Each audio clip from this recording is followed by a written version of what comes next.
Iki kimera ubundi bacyita umukonora, hanyuma kigendana rero n'ikindi bita kagashya.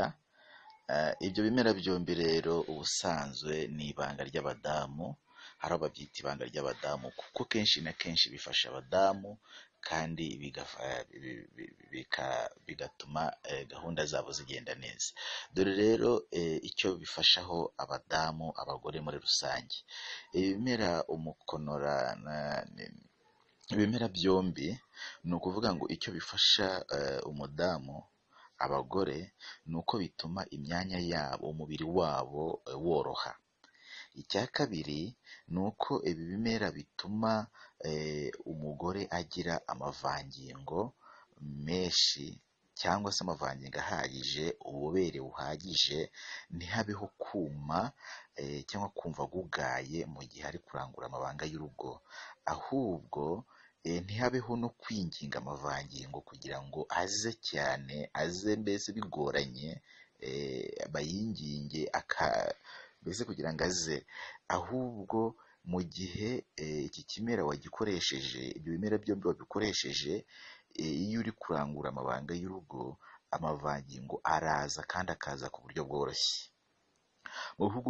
Mu Rwanda ndetse mu bihugu by'abaturanyi nk'u Burundi, Uganda n'ahandi bafite uko bacyita amazina atandukanye, ariko kikaba kigira ubushobozi ubundi bwo kunganira igitsina gore cyane.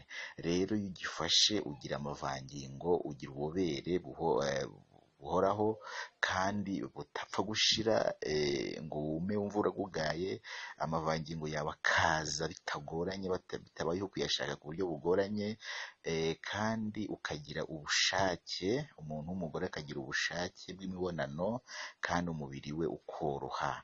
Ikindi ibimera byombi bifasha ku bagore ni uko bibavura kuribwa mu kiziba cy'inda, bikabavura kuribwa umugongo, kandi imbuto zabyo ndetse n'imizi yabyo bibafasha, n'imizi yabyo cyangwa se ibijumba byabyo bibafasha kuba babasha guca imyeyo, ndetse n'umwanya wawe w'iwanga ukaguka ukiyongera ukaba munini, ku buryo usanga biba binejeje mu kurangura amabanga y'urugo.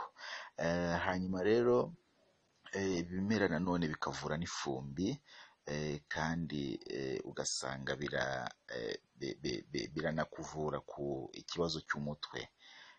Ngayo rero nguko Imana y'u Rwanda ikomeze kubana namwe kandi ikomeze kubagirira neza.